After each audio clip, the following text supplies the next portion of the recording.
आप सभी को मेरा सादर नमस्कार। आज हम पढ़ने जा रहे हैं गुप्त साम्राज्य के बारे में। गुप्त साम्राज्य सबसे पहले जब हम बात करते हैं तो प्राचीन भारतीय इतिहास का जो स्वर्ण युग कहा जाता है वो गुप्त साम्राज्य को ही कहा जाता है। अब हम देखेंगे कि इसमें किस प्रकार से इसकी जो शुरुआत हुई। तो सबसे पहला जिसमें नाम आता है वो आता है श्रीगुप्त का। ओके, तो श्रीगुप्त जो था इस गुप्त वंश का जो संस्थापक था, और उसके पश्चात जो है उसका पुत्र भी घटोत्कच जो है वो उसका उत्तराधिकारी बना। लेकिन ये दोनों ही जो शासक थे वो अधीनस्थ शासक के रूप में उनके द्वारा कार्य किया गया। सबसे पहला जो महत्वपूर्ण जो शासक यहाँ पर जो हमारे सामने आता है उनका नाम है चंद्रगुप्त प्रथम। चंद्रगुप्त प्रथम जो था अपनी आरंभिक सफलताओं और उसे साम्राज्य के रूप में इसे जो है वो एक पहचान देने के लिए जो उनका नाम मुख्य तौर पर जाना जाता है। और इन्होंने ही सबसे पहले जो है वो महाराजा की उपाधि जो धारण की थी। और 320 ईस्वी में इनके द्वारा जो है वो गुप्त संवत भी शुरू किया गया था, क्योंकि 320 से 335 ईस्वी तक जो है उनके द्वारा शासन किया गया। उसके साथ जो है वो हमने लिच्छवी राजकुमारी के बारे में जो हमने पहले भी सिक्कों के बारे में जो हमने अध्ययन किया था, तो उसमें देखा था कि उनके द्वारा जो है वो राजा रानी नामक सिक्के चलाए गए थे, जिसमें जो है वो चंद्रगुप्त प्रथम और उनकी जो रानी थी कुमार देवी, उनके जो है वो सिक्कों पर जो वो एक तरफ चित्र अंकित होते थे और दूसरी तरफ जो लिच्छवी वर्ष का उसमें जिक्र हुआ करता था। तो उनके साथ जो है उनका विवाह हुआ था और इसी आधार पर जो है इन्हें गुप्त वंश का वास्तविक संस्थापक माना जाता है। सेकंड जो बहुत ही महत्वपूर्ण जो आता है वो आता है समुद्रगुप्त की विजय। समुद्रगुप्त की विजयों क्या, क्योंकि समुद्रगुप्त जो था एक महान विजेता, महान योद्धा, महान सेनापति के रूप में उसको देखा जाता है। और जो है समुद्रगुप्त को जो है वो डॉक्टर वी स्मिथ ने भारतीय नेपोलियन की संज्ञा भी दी है। उनकी उपलब्धियों के संदर्भ में हमें जो जानकारी प्राप्त होती है वो होती है हरिसेन, उनका एक दरबारी कवि थे, जिन्होंने संस्कृत भाषा में जो है वो एक स्तंभलेख की रचना की थी और उसका जो नाम है वो है प्रयाग प्रशस्ति। ओके, प्रयाग प्रशस्ति, और इसे ही जो वो इलाहाबाद स्तंभलेख के नाम से भी जाना जाता है। और इससे सबसे पहले अगर हम समुद्रगुप्त की सफलताओं या विजयों के बारे में जब हम बात करते हैं तो उन्होंने क्या किया, उत्तरी भारत की विजय की। तो उत्तरी भारत में क्या हुआ कि अच्युत, नागसेन और कोटवंश, ये तीन महत्वपूर्ण जो है राजवंश वहाँ पे थे, उन्हें जो उन्होंने आसानी से पराजित किया। फिर उसके पश्चात जो है वो अच्युत और नागसेन ने जो वो 9 अन्य राजाओं के साथ जो है वो मिलकर क्या हुआ कि समुद्रगुप्त के विरुद्ध जो है वो उठ खड़े हुए। लेकिन जो है उन्होंने क्या किया, समुद्रगुप्त ने जो वो उनकी 9 राजाओं के उस संयुक्त सेना, इनकी संघ को जो उनके द्वारा पराजित किया गया, जिसके परिणाम स्वरूप जो है उनकी जो छवि है वो ख्याति जो है वो दूर दूर तक फैल गई। फिर दूसरा जो आता है वो, और इसमें जो वो उन्होंने अधिकार कर लिया। फिर दूसरा जो आता है वो आता है दक्षिण भारत की विजय। जब उन्होंने उत्तरी भारत में जो वो इन 9 राजाओं के संघ को पराजित किया तो उससे उनकी शक्ति और प्रसिद्धि जो है वो दूर दूर तक फैल गई। और उसके उपरांत जो उन्होंने अपना जो रुख है वो दक्षिण भारत की ओर किया। दक्षिण भारत में भी उन्होंने 10 या 12 राजाओं के जो संघ को जो है उन्होंने आसानी से पराजित किया। और यह जो सैन्य अभियान जो चलाया गया था वो एक सेनापति विष्णुगुप्त के अधीन जो उनके द्वारा चलाया गया था। ओके, लेकिन वहाँ पे क्या किया, दक्षिण भारत और उत्तरी भारत में फ़र्क ये आता है कि उत्तरी भारत के क्षेत्रों को उन्होंने अपने अधिकार क्षेत्र में कर लिया, जबकि दक्षिण भारत के जो ये 10 या 12 राजाओं के जो क्षेत्र थे उन्हें वार्षिक कर यानी कि खिराज के बदले जो उन्हें उनके क्षेत्र वापस लौटा दिए गए। फिर थर्ड जो इसमें आता है वो आता है जंगली जातियों पर विजय। क्योंकि जब हमने देखा कि उत्तर भारत से वो दक्षिण भारत जा रहे हैं या उस पर जो वो खिराज प्राप्त करना है, उन पर नियंत्रण स्थापित करना है, तो उन्हें जो वो मध्य जो भारत है हमारा, उससे होकर ही उनका जो वो उन्हें गुजरना होता था। इसलिए उन्होंने क्या किया कि वहाँ पर जो है मध्य भारत और उड़ीसा की बहुत सारी जो जंगली जो जातियाँ थी उन पर भी उनके द्वारा जो वो विजय हासिल की गई। फिर नेक्स्ट जो इसमें आता है वो आता है नेक्स्ट इसमें जो आता है वो आता है आपका गणतंत्रीय जातियों पर जो वो द्वारा जो वो अधीनता स्वीकार करना। क्योंकि यहाँ पे बहुत सारी जब हम बात करते हैं जब वो तो उस दौरान जो है वो बहुत सारी गणतंत्रीय जाति, जैसे मालव है, यौधेय है, खारपरिक है, अर्जुनायन है, मद्रक है, ठीक है, बहुत सारी इस प्रकार की जनजातियाँ थी, उन्होंने भी उसकी अधीनता को स्वीकार कर लिया था। फिर बात आती है कि जो है उसने क्या किया, अपने जो उसके सीमांत क्षेत्र थे, ठीक है, अब पड़ोसी से हम जो अगर वैर रखेंगे, वैमनस्य रखेंगे, तो स्थिति में हमें जो वो हमें हर समय जो परेशानी से उलझना पड़ेगा। तो उन्होंने क्या किया, उसने जो अपने विजय अभियान को सुदृढ़ बनाने के लिए, अपनी स्थिति को मजबूत करने के लिए उन्होंने क्या किया, जो सीमांत सीमा के साथ लगते हुए जो क्षेत्र थे उससे उसने संघर्ष नहीं किया, युद्ध नहीं किया, बल्कि उसने क्या की, मित्रता स्थापित की। और इस प्रकार से उसने जिक्र जो है वो 14 प्रदेशों से जो उनकी इसका मित्रता का जो है वो जिक्र हुआ करता है। उसके द्वारा जो है अश्वमेध यज्ञ भी उसके उनके द्वारा आयोजित किया गया, और उसके बारे में आप पहले भी जान चुके हैं कि ये किस प्रकार का यज्ञ हुआ करता था। साम्राज्य विस्तार की अगर हम बात करते हैं तो ब्रह्मपुत्र नदी से लेकर जो है वो पश्चिम में चंबल नदी, उत्तर में एक प्रकार से हिमालय पर्वत से लेकर जो है वो जो है एक मतलब साधारण शब्दों में हम कह सकते हैं कि एक विशाल साम्राज्य जो उनका जो वो यहाँ पर स्थापित हुआ था, क्योंकि नर्मदा नदी तक उनके द्वारा उनने जो अपने साम्राज्य को फैला रखा था। फिर अगला जो इसमें आता है वो आता है, क्या वह भारतीय नेपोलियन था? क्योंकि डॉक्टर वी ए स्मिथ ये इतिहासकार हैं, इन्होंने जो उन्हें भारतीय नेपोलियन की संज्ञा दी थी।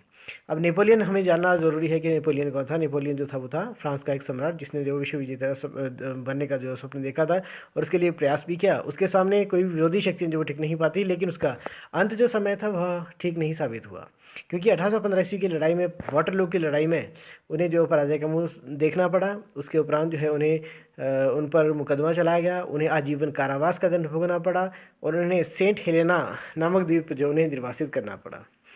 लेकिन इस संदर्भ में जब हम इनकी तुलना जो वो उससे उनसे करते हैं तो हम पाते हैं कि उनका जो ये जो क्षेत्र था, रण क्षेत्र जो था, वो उनसे भी कहीं बढ़कर था, क्योंकि समुद्रगुप्त ने कभी भी जो जीवन में कभी हार का मुंह नहीं देखा, और इस प्रकार से जो है वो हम कह सकते हैं कि वो कुछ क्षेत्र में उससे भी कहीं अधिक था। क्लियर? ठीक है। फिर उसके बाद जो आता है तो अगला जो हमारे पास नाम आता है वो आता है चंद्रगुप्त द्वितीय। चंद्रगुप्त द्वितीय को जो है वो चंद्रगुप्त विक्रमादित्य के नाम से भी जाना जाता है। अब चंद्रगुप्त विक्रमादित्य ने किया क्या? सबसे पहले जो उसने अपनी वैवाहिक संबंधों पर आधारित जो है वो अपनी स्थिति को मजबूत किया। कैसे? वहाँ पे एक बहुत ही 3 महत्वपूर्ण राजवंश थे उस समय के। पहला था नागवंश, दूसरा था कुंटल राजा, और तीसरा जो था वो वाकाटक शासक था। ठीक है। तो उसने क्या किया, नागवंश की जो राजकुमारी कुबेरनाग से उसने स्वयं विवाह कर लिया। फिर पुत्र का विवाह जो था उसने जो कुंटल राजा की पुत्री से किया, और उसके उपरांत जो है वो उनकी जो पुत्री थी प्रभावती गुप्त, उसका विवाह भी उन्होंने वाकाटक शासक रुद्रसेन द्वितीय से कर दिया। इस प्रकार से जो वो अपनी स्थिति को उन्होंने मजबूत किया। विजयों में सबसे पहले जब हम बात करते हैं तो विजयों में बहुत ही महत्वपूर्ण जो आता है वो आता है गुजरात, मालवा और काठियावाड़ की विजय। गुजरात, मालवा और काठियावाड़ की विजय। एक्चुअली में यहाँ पे क्या था, ये जो क्षेत्र था वहाँ पर जो है एक शक शासक, उसका नाम था रुद्र सिंह तृतीय, वो वहाँ पर जो है शासन किया करता था, और इस दौरान जो है उनके बीच में संघर्ष हुआ, और उस युद्ध में जो है वो यह जो शक शासक था रुद्र सिंह तृतीय, यह लड़ता हुआ मतलब मारा गया। और इसी प्रकार से जो वो इसी से उसकी जो ख्याति थी, शक्ति थी, बहुत ज़्यादा बढ़ गई। उसे जो है वो एक बहुत ही महान शासक समझा जाने लगा, क्योंकि वो उस समय की बहुत बड़ी शक्ति वहाँ पे जो समझी जाती थी। और इसीलिए जो उसे कहा गया, एक आप देख सकते हैं यहाँ पर, एक उसे जो है वो शकाई शब्द, क्योंकि उसने शकों का दमन किया था। ओके। और उस प्रकार से जो वो, और दूसरा जो है उसे जो वो विक्रमादित्य, इनकी शूरवीरता का सूर्य भी उसे कहा गया था। और ये जो क्षेत्र उससे जो प्राप्त हुए थे उससे जो बहुत ही प्रसिद्ध, जैसे सूरत है, कैम्बे है, भड़ौच है, ताम्रलिप्ति है, ये सब बंदरगाहें भी उन्हें जो यहाँ से आसानी से प्राप्त हो गई। फिर अगला जिसमें आता है वो आता है बंकी विजय। एक्चुअली में क्या था कि समुद्रगुप्त ने जो वो अपने शासनकाल के दौरान जो है वो बंगाल को जीता था, लेकिन जब उसकी मृत्यु हुई उसके उपरांत जो है वो वहाँ के जो स्थानीय जो शासक थे उन्होंने जो वहाँ जो है वो अपनी स्वतंत्रता की घोषणा कर दी, अर्थात विद्रोह कर दिया। तो चंद्रगुप्त विक्रमादित्य ने क्या किया, उसके भी जो वो उसके विद्रोह का दमन करके जो उस पर विजय हासिल कर ली। अगला जिसमें आता है वो आता है बल्क की विजय। +1 कक्षा में भी आपने पढ़ा होगा, जैसे तुम बल्ख, बुखारा, समरकंद, निशापुर। ठीक है। तो कुल मिलाकर यदि हम बल्ख की बात करें तो ये वहलिक जाति लगभग अफगानिस्तान से जो संबंधित है, तो वह उन क्षेत्र पर भी हमला करके जो उसने उसको भी जीत लिया था। फिर अगर हम बात करते हैं साम्राज्य विस्तार जो है वो, जैसे अगर हम बात करते हैं तो उत्तर में हिमालय से लेकर जो वो दक्षिण में नर्मदा, पूर्व में ब्रह्मपुत्र नदी से लेकर जो वो पश्चिम में अरब सागर तक। समुद्रगुप्त और चंद्रगुप्त विक्रमादित्य के बीच में फ़र्क ये आता है कि समुद्रगुप्त का जो साम्राज्य विस्तार था वो पश्चिम में जो है वो चंबल नदी तक ही था। ठीक है। क्योंकि गुजरात, मालवा, काठियावाड़ का जो क्षेत्र था वहाँ पर शकों का शासन था, तो उसने क्या किया, उन शकों को पराजित करके जो है अब उसने अपने साम्राज्य की सीमा को वहाँ से कहाँ तक पहुँचा दिया, अरब सागर तक पहुँचा दिया, और उज्जैन को भी उसने अपनी राजधानी बना दिया। ठीक है। और उसके बाद जो है ओके। उसके बाद जो है हमारा अगला जो बात आती है वो आता है फाहियान। ठीक है, फाहियान के बारे में हमने पहले भी जिक्र किया है जब चंद्रगुप्त मौर्य के बारे में पढ़ा था। और हम जब गुप्तकालीन स्रोतों के बारे में, तो उसमें बहुत ही महत्वपूर्ण जो नाम आता है वो आता है फाहियान का।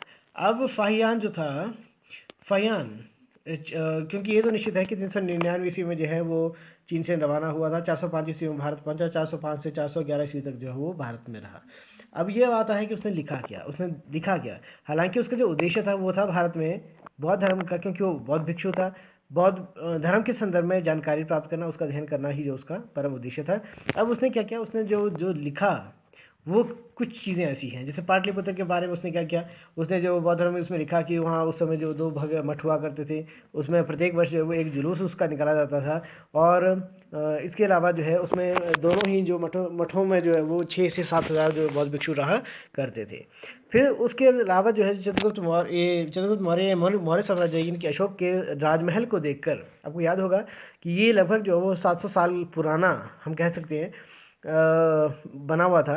लेकिन जब उसने उसकी सुंदरता को देखा तो वो आश्चर्यचकित रह गया। ठीक है, और उसने उसमें कहा कि इस सुंदर राजमहल को जो है वो मनुष्य ने नहीं अपितु स्वयं देवताओं द्वारा इसे बनाया गया होगा। ठीक है, अब प्रशासन की बात हम करते हैं तो आपको याद होगा कि प्रशासन जो साम्राज्य था वो राज्यों में बटा हुआ था। एक्चुअल में जो उसे भुक्ति कहा जाता था, प्रांतों को भुक्ति जो है उसका मुख्य जो उपारिक हुआ करता है। ये शासन प्रबंध जो हम आगे पढ़ेंगे, लेकिन कुल मिलाकर जो है वो शासन प्रबंध या प्रशासन की जब हम बात करते हैं तो उसमें दो महत्वपूर्ण चीज़ें होती हैं। पहला होते हैं शांति और व्यवस्था, दूसरा होता है लोक भलाई के कार्य। ठीक है, और इसमें आप देख सकते हैं कि यहाँ पे लिखा गया है कि वो उसकी जो प्रजा थी वो कैसी, बहुत ही सुखी व समृद्ध थी। ठीक है, चोरी डकैती का नाम तक नहीं था, और जो कोई मतलब अपराध करते भी थे दंड बहुत ही नरम थे। और लेकिन जो वो बार बार जो है अपराध करता था उसका जो वो दाएं हाथ जो वो काट दिया जाता था। क्लियर। और उसके बाद जो अगर हम बात करते हैं सामाजिक और आर्थिक दशा के संदर्भ में, तो कहते हैं कि वहाँ पे जो है जो उसका जो जीवन था व्यक्ति का, वो बहुत ही सीधा साधा और पवित्र जीवन व्यतीत किया करते थे। यहाँ तक कि जो वो लोग जो है इतना सीधा साधा जीवन व्यतीत करते थे कि वो प्याज लहसुन मांस मदिरा इत्यादि का प्रयोग जो है नहीं करते थे। और इन चीज़ों का जो प्रयोग करने वाले थे वो उन्हें जो वो शहर से बाहर ही रखा जाता था। और मुख्य तौर पर जो है उन्हें जो कहा जाता है वो कहा जाता था चांडाल। आप देख सकते हैं स्क्रीन पे। और चांडाल जो था, चांडाल उन्हें जो वो अछूत समझा जाता था, वो शहर के बाहर रहते थे। और जब कभी वो नगर में प्रवेश करते थे तो लकड़ी के करताल, ठीक है, टुकड़े बजाकर जो उन्हें अपने आने की सूचना देनी होती थी, ताकि कोई व्यक्ति जो वो उनसे छूने मात्र से जो वो अपवित्र ना हो सके।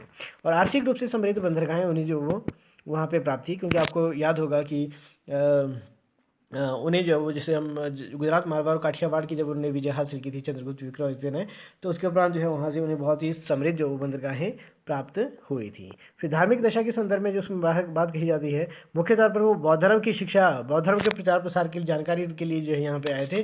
तो निश्चित तौर पर जो है ये बौद्ध धर्म, उन्होंने कहा था कि इसमें पंजाब और बंगाल में जो ये अपने चरम पर था, और मथुरा में भी जो उसका प्रचार प्रसार हो रहा था। लेकिन ये भी उसने कहा कि मध्य भारत में जो है वो हिंदू धर्म का जो बोलबाला था, और हिंदू सम्राट अपने आप को जो है वो परम भागवत जो है वो की उपाधि से जो नवाजा करते थे। ठीक है, और निष्कर्ष के तौर पर हम कह सकते हैं कि बेशक इसका उद्देश्य फाहियान के जो वृतांत का, और वृतांत का जो नाम है वो है फोको की। ठीक है, फोको की। और बेशक जो उसका उद्देश्य जो था वो बौद्ध धर्म के बारे में जानकारी प्राप्त करना था, उसके बारे में लिखना था।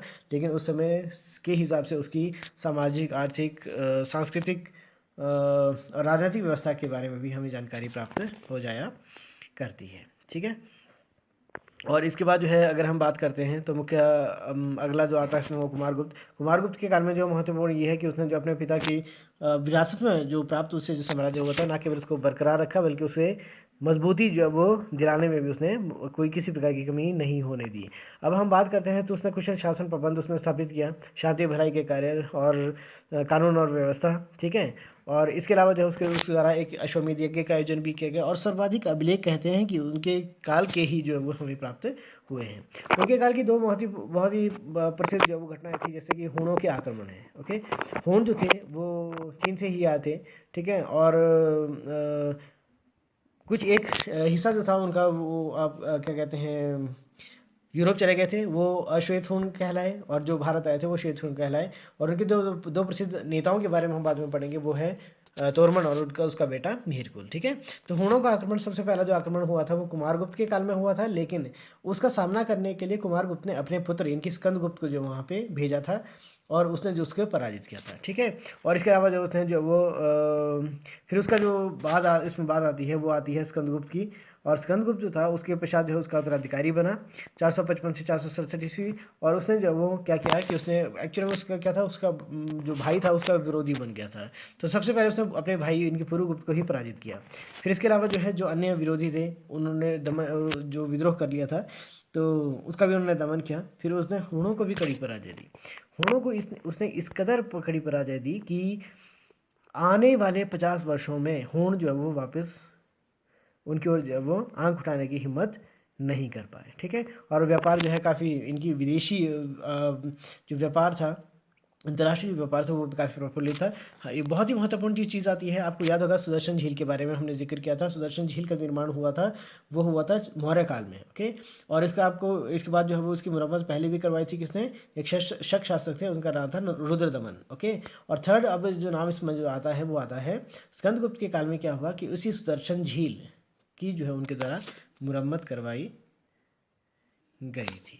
ठीक है, और इसमें जिस दो हम आज के लिए इतना ही, बाकी नए वीडियो के साथ जो हम अगले उसमें आएंगे। इसके साथ जय हिंद, जय भारत।